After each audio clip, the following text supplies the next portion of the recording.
Now recently I was asked the question, is Bukayo Saka world class? Now I did not answer this question because the student that asked me this question was actually serving a detention and was supposed to shut up for 30 minutes. But then it got me thinking, what makes a player world class? Now over the years I think there's been a slight decline in the amount of world class players in worldwide football. I might just be speaking off nostalgia here, but I look around at all the leagues, you know, the top 5 leagues in the world, and I don't see as many world-class talents as I did 5 years ago. But I'd like to answer and ask you the question, what makes a football player world-class? And what classifies you as world-class?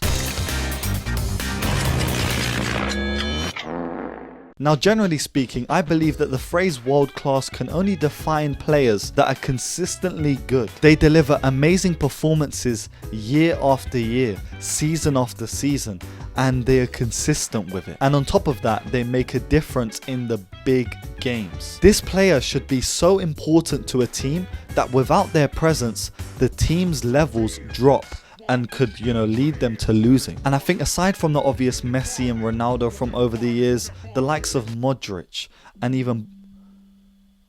What? I can't connect to your Wi-Fi network. A world-class player, in my opinion, is someone that when you take out of a system, the system will fail. Like if I was to take one of the pins that is holding up this green screen away, the whole green screen would fall. Just like if I was to take this player out of this team, the team would start to lose. I feel like the term world class is thrown about way too easily. I remember when I made a whole video talking about why Rashford is world class. Looking back on that, I look like, you know, probably an idiot in that video. I was literally rambling about Rashford last season, how he was world class for about a month. But clearly back then I was devaluing the term world class. When you hear world class, you think of world beaters, you know, the likes of Ronaldo, Messi, Iniesta, Zidane, Modric, you know, these players that can take a game, De Bruyne, these players that can control games like they're playing FIFA. World class is a term or a label that can't just be given to anybody based on one season. And the requirement should be that this player being labeled as world class is the pinnacle or one of the pinnacle players in their position. So you think of a position and instantly they're in your top 5, you know, in the whole world. And one example we have to get into is the Bukayo Saka argument. Now Bukayo Saka has been Arsenal's talisman since 2021, and since then he has been an organ for that Arsenal side, the heart of that team, and also the pride of his nation. Season after season he is showing why he is the best player in that Arsenal squad and continues to progress, with last season being the first time he broke the 20 goals and assists threshold in the Premier League, getting 14 goals and 11 assists, boasting 25 goals and assists in the Prem. He's also shown that he can replicate this club form on the international stage with England. One performance that I can easily recall off the top of the head is Saka versus France in the quarterfinals of last year's World Cup, when he created 2 chances and was a real threat to that France team. And Saka shows that even if he's having a bad game, he can just pull out a bit of magic and turn the favours in Arsenal's side. But even with all this evidence I've just given you and the bounds of evidence that is out there, would you call Bukayo Saka a world-class player? Without Bukayo Saka in the side, would Arsenal plateau? Would their form slow down and will they start losing games? Bear in mind the fact that Bukayo Saka wasn't even a part of our biggest win of the season, where we won 1-0 against Manchester City. And I'm an Arsenal fan myself. I would love to call Bukayo Saka world class, but when I'm putting it in these terms, I don't know. Because when I look at his position of right winger, there is another player in this exact same league that is clearly world class. And putting them in comparison is like, I don't know, it's like comparing a lion to a domesticated cat.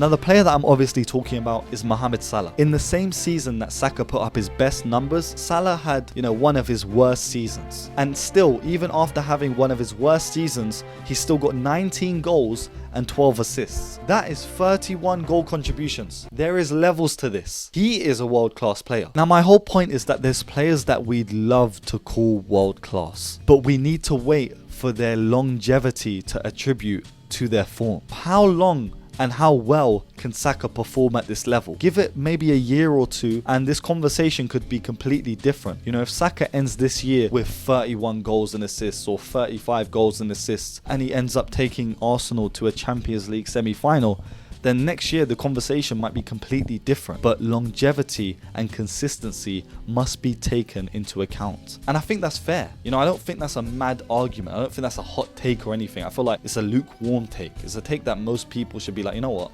Saka's not world class just yet, because again, he's not done it at the grander stage time and time again, and he's not putting up amazing numbers every season. We need to understand that even Cristiano Ronaldo, when he joined Man United in 2003, it took him until like the 2007 season to break through, and he won the PFA Player of the Year, PFA Young Player of the Year, and that's when you could call him world class. These guys are not on that level yet. Now, looking at football today, there are certain players we can confidently say are world class. You know, you look at them and they're the pinnacle of their position. They are one of, if not top 3 in their position. And just off the top of my head, in the top 5 leagues, so that means, you know, Messi, Ronaldo, they're not going to be a part of this because they're not in the top 5 leagues anymore.